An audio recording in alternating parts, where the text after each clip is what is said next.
हार मत मानो। एक प्रेरणादायक कहानी। एक छोटे से गांव में विवेक नाम का एक लड़का रहता था। उसका परिवार बहुत गरीब था। पिता दिहाड़ी मजदूर थे और माँ लोगों के घरों में काम करती थी। कई बार घर में इतना भी पैसा नहीं होता था कि पूरे परिवार का पेट भर सके। लेकिन गरीबी के बावजूद विवेक के पास एक ऐसी चीज थी जो बहुत कम लोगों के पास होती है।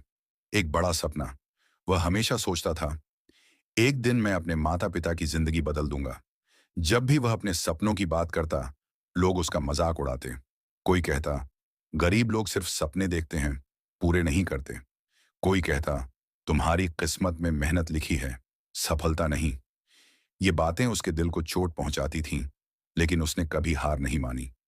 हर सुबह सूरज निकलने से पहले वह उठता, पढ़ाई करता, फिर मजदूरी पर जाता।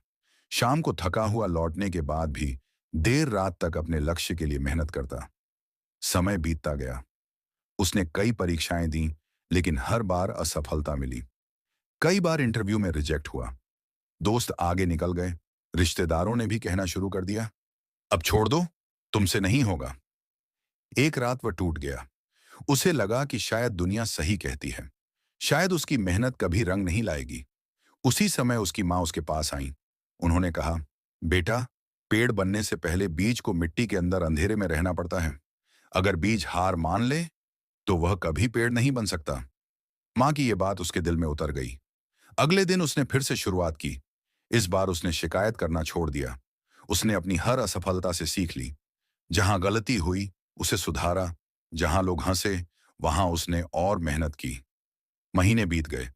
फिर एक दिन उसकी जिंदगी बदल गई। उसे एक बड़ी कंपनी में नौकरी मिल गई। उसकी मेहनत आखिरकार जीत गई।